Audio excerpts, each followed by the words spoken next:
All right, welcome to a review of the essential questions in preparation for the written assessment for our ancient literature unit on the Aeneid.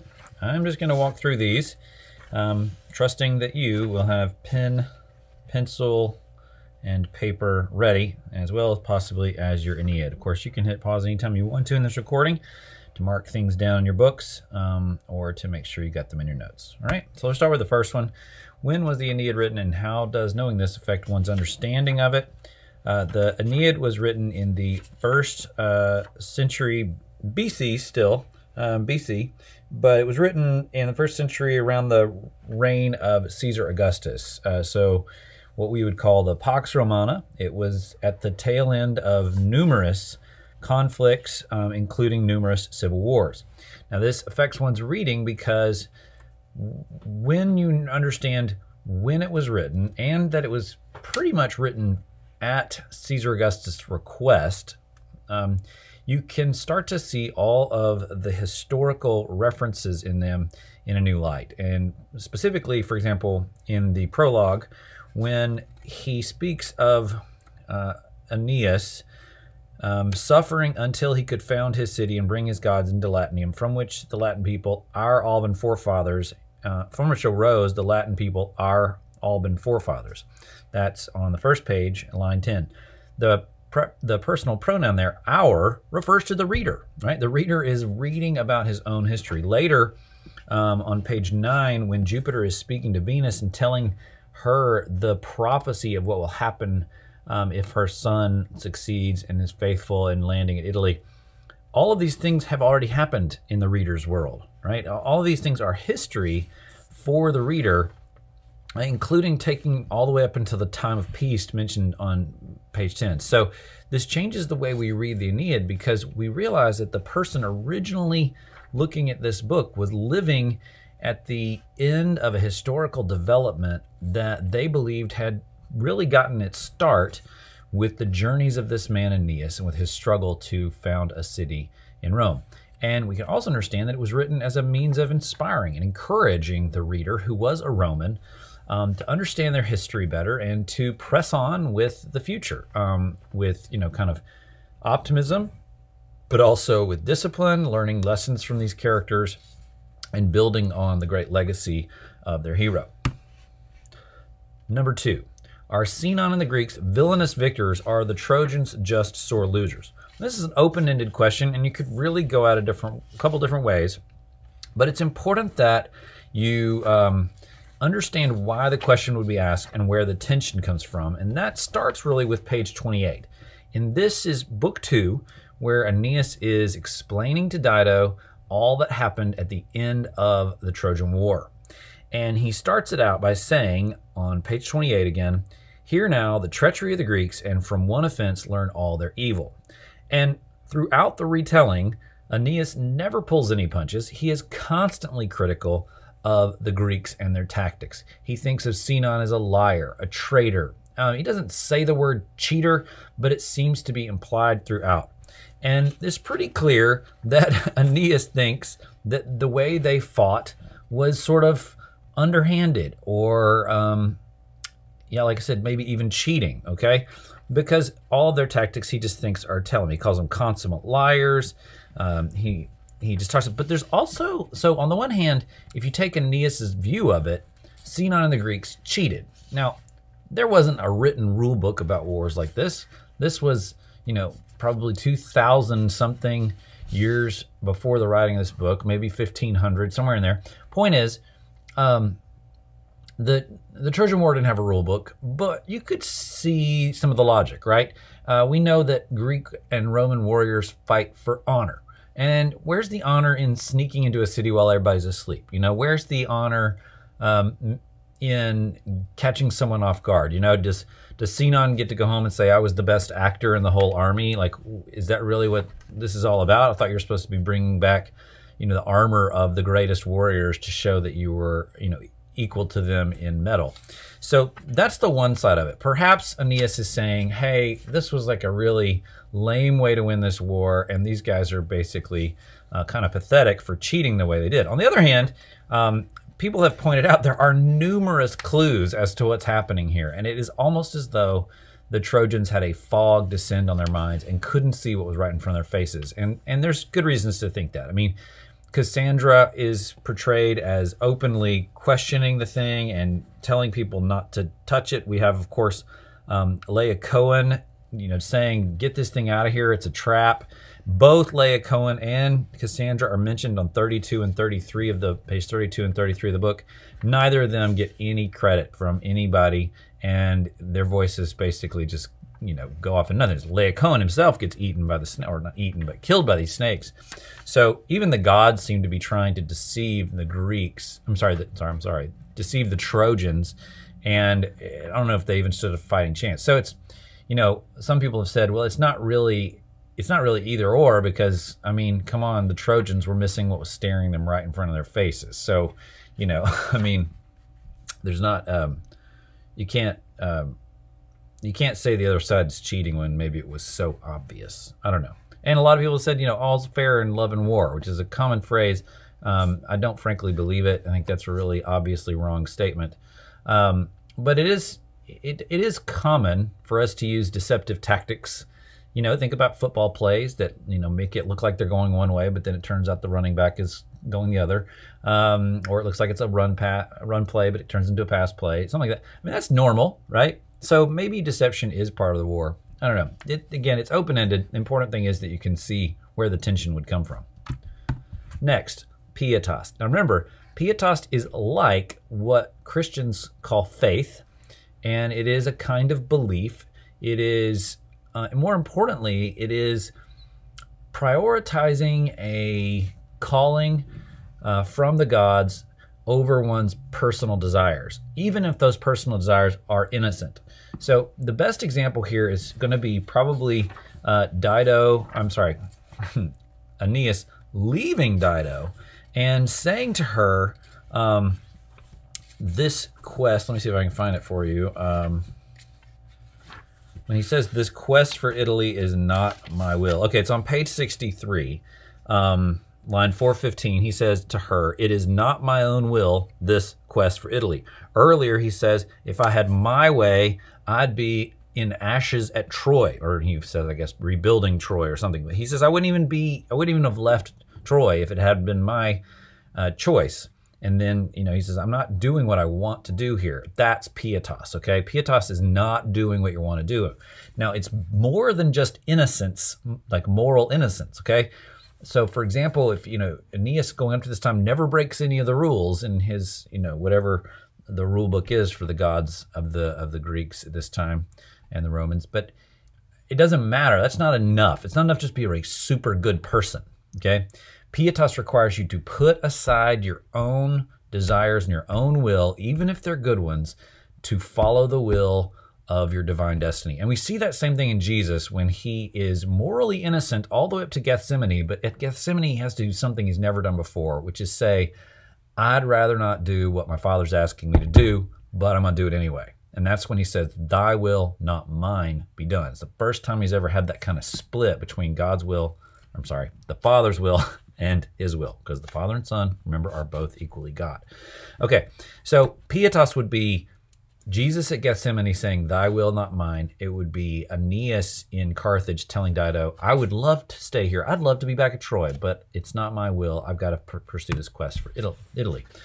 And that's, of course, deeply related to Fatum. The passages, the Fatum is simply the promise that has been given to Aeneas. It's also been given to Venus by Jupiter, and you can see it pretty clearly early in book 1, where Jupiter is telling his daughter, "Don't worry about it. Everything is still going according to plan." That's page 9. That's probably the longest version of his Fatum. There are other versions of it where in book 4, Mercury shows up and gets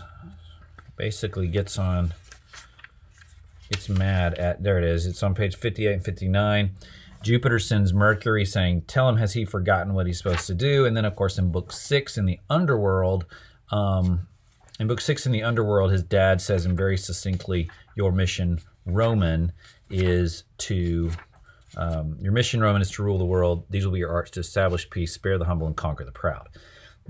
That's page 102. So this is, the fatum is the promise at which Aeneas is aiming, okay? In order to fulfill it, he's got to have pietas, which means he puts the fatum over everything else, okay? And the primary danger of that, of course, is furor, okay? Several instances of furor have already occurred. Furor can be something that we identify as anger, or it can be identified as love. It's either way, it's a strong emotion that causes one to put immediate desires over the big plan or destiny that has been laid on one's shoulders. So when Aeneas falls in love with Dido, and he forgets about his fatum, and he gets comfortable and starts building Carthage, basically starts working, with Dido to build this big city, that's furor, okay? When Dido then hears that Aeneas is leaving, and she blows up in what Book 4 calls volcanic fury, that's page 63, of course, that's furor too. It was furor back in Book 2 when Aeneas says that he saw Helen standing there and thought, you know what, now's a good time to take care of this once and for all. That's a page, let's see, where is that one? Sorry, I'm just finding the spot where he almost kills Helen. Oh, there it is, page 42. Okay, he is, nope, that's not it. It's 43 and 44. I'm sorry, 43 and 44. He nearly kills innocent Helen, who didn't do anything, and he admits, he says, I was carried away by a frenzy on line 688. That's furor too.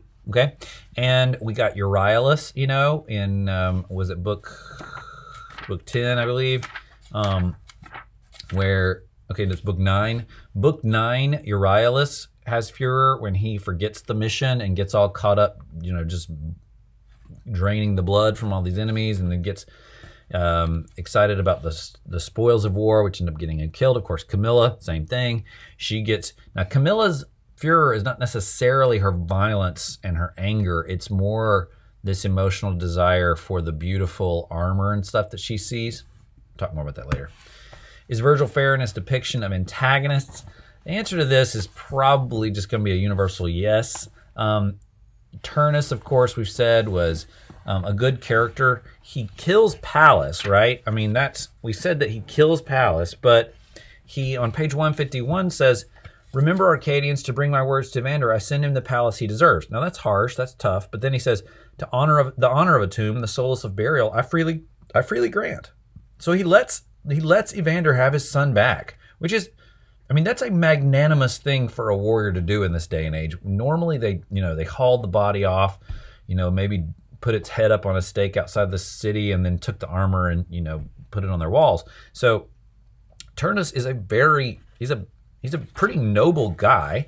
Dido was presented all throughout book 2 as being very capable woman. She's building this huge city. She's got a senate, she's got a harbor, she's wise. She's trying to do the right thing. Juno's a little bit weird because Juno seems to be, she seems to just be like one-dimensionally nasty the whole time and just full of nothing but gall for Aeneas. But even she gets her day in court, really. I'm trying to think, where was it that it's book? I don't want to say it too quick. But yeah, it's book 10 on page 148. She goes through a real long case where she explains yeah, I get it. I see why you guys are upset with me, but let's see the other side of this too. I mean, think of all the things that it says, line 91. What about the Trojans torching the Latin people, pillaging their fields, dragging a bride away from her betrothed? And she basically makes the case of course I'm angry. Look at what these, Italians are doing, or look at what the Trojans are doing to the Italian people, the Latins. And we see Zeus on page 149. He basically goes yeah, I don't know which of you is right, so I'm not going to decide. So it implies that even Juno kind of has a point. All right, so Virgil seems to be extremely fair to his antagonists all the way through. Southwestern coast of Italy, an ideal place for acquiring wisdom. Well, hopefully you remember the map we looked at that I showed again on the day of the first oral assessment, it showed all those inactive volcanoes just north of Vesuvius, really, on the coast. And of course, these are places where there's lots of caverns, lots of gases creeping up from underneath the earth. We would have all kinds of geological explanations for it because we live in a naturalistic worldview, okay, where we let science kind of determine things more for us. I say that, speaking for the world at large, not necessarily for the Christian worldview. But even the Christian worldview doesn't necessarily think that if you just walked deep enough under the earth, you'd find a bunch of dead people, right? But the Greeks did. They actually thought that the gods in heaven and the souls in Hades were located physically in a place in this world, and that if you traveled far enough, you could actually get there, okay? So the worldview of the Greeks is that there is this spiritual world, and there is something that is unseen, but it still has a location in the world. So, I mean, and this is all through the Bible, frankly, the same kind of language. We use the word heaven, right? We talk about heaven as the place where God lives. Let thy will be done on earth as it is in heaven. That's spatial location language. I mean, that is like saying you are up there, we are down here. Let things be done down here as they are up there. And, the people that wrote the Bible were kind of operating under the same spatial location worldview where they thought literally the dead were below their feet and the gods were above their head. I say gods, God himself, angelic beings, etc., were all above his head, and the dead were below their feet. And you can see that same thing when in Book 6, Aeneas has to enter the underworld to meet with the heroes of the past, specifically his father, okay, where he can get wisdom from his father, but he has to go through this place because this is the only place you could actually walk down into the underworld, okay? And there, in Book 6, we learn about the view of the body in the afterlife in Greek thought, which is basically that the body is the source of all the trouble. We have this divine fire, it says in Book 6, that's this spark that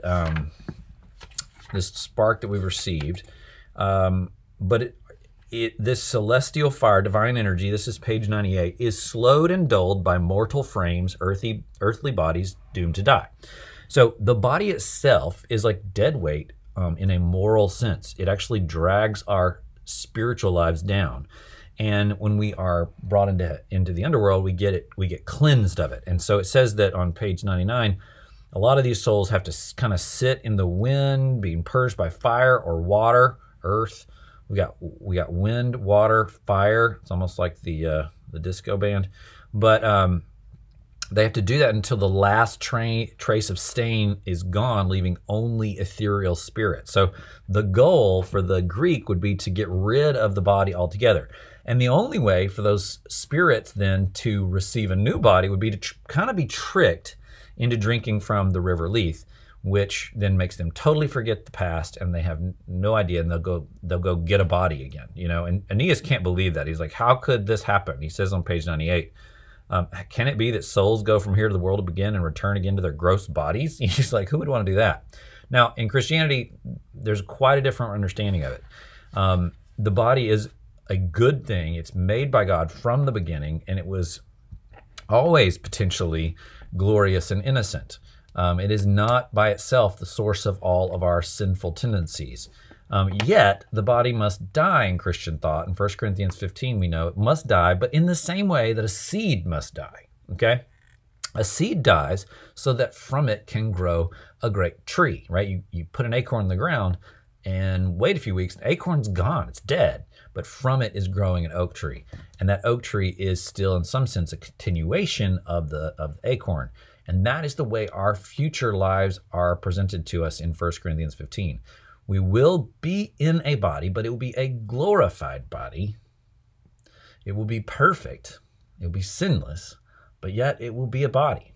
It'll be the oak tree to our past acorn bodies. It'll be the oak tree body to our old acorn bodies.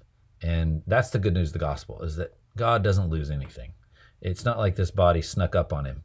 Okay, he's going to redeem everything from the very pit of our souls to the very top of our bodies. Okay, so anyway, the last couple questions here. What distinctions make secondary epic a unique subgenre? Most of these have to do with the way that Virgil is writing to a better educated audience who is going to be interested in some philosophical things like we see in book 6, but also to a group of people who are kind of at the apex of history. In Pax Romana, they are enjoying the success of past generations' struggles, and his book is written clearly to sort of fortify the patriotic zeal and commitment of the readers. And so in this sense, it does get closer to being called propaganda than anything the Iliad would have presented. You know, the Iliad seems to be mostly a form of entertainment, and it is edifying. Okay, it's beneficial to the reader, but insofar as you're interested in thinking about the human soul, right? You know, if you want to know about the human soul, Iliad, that's a great place to go to explore anger, love, friendship, all that kind of thing.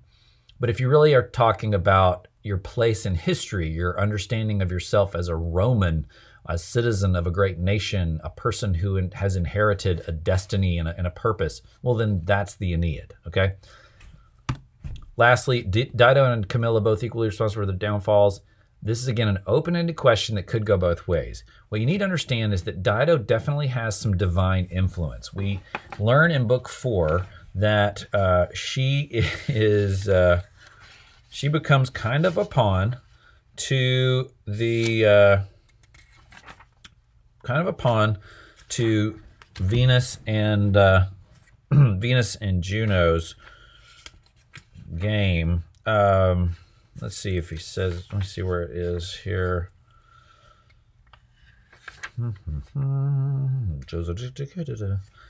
It's really on page 55, 56. You really see the gods kind of intervening there. And of course that makes Dido fall in love. She does break a vow and then goes bonkers when Aeneas says he's leaving, you know, and she feels guilty for breaking the vow. She's heartbroken about Aeneas and ends up causing her suicide, okay? Definitely she does it by her own hand. Now, Camilla doesn't take her life by her own hand. However, Camilla is under a vow made by her father, not by her, under a vow to be devoted to, help me out, Diana, okay? The virgin huntress goddess. She's a virgin goddess. She's also in the woods. Her place is in the woods, hunting animal, living a quiet life, right? But Camilla is not there. She's in the battlefield. And so instead of using Diana's bow and arrow only, she's also picked up this battle axe, which she's, you know, swinging around, splurting brains on people, it says. And Camilla gets in the war, and she's doing fine. In fact, she's like one of the best. But then she spots this one guy who has what looks like to her like the most beautiful armor and beautiful clothing that you've ever seen. It's on page 174. She sees Clorius, and he's a former priest, and he's just decked out as handsome as anybody ever. And she sees his stuff, and she's like, I want that. I either want to wear it or hang it up in my temple. But she basically gets a strong emotional hunger. We call it a furor, maybe even, for this. It says booty and spoils on page 174, and it's that takes her mind off of the battle, and she lets her guard down, and some rando warrior, you know, gets a shot off on her when she's not looking and kills her. Now that rando warrior gets his comeuppance immediately. Okay, Diana is not. She's not rejecting Camilla, but it's still pretty clear that Camilla wasn't staying perfectly true to the vow her father had made. And she does get caught up in passion, you might say. It says right there, a woman's passion, which sounds very similar to what we would say happened to Dido. It was a woman's passion. Again, Dido's was for a man, Camilla's was for fashion, but they both seem to fall in that. And in the end, it's up to you to decide if you think they're equally responsible, but there are the factors that kind of make that question interesting. All right, well, I hope this helps. I wish you the best of luck.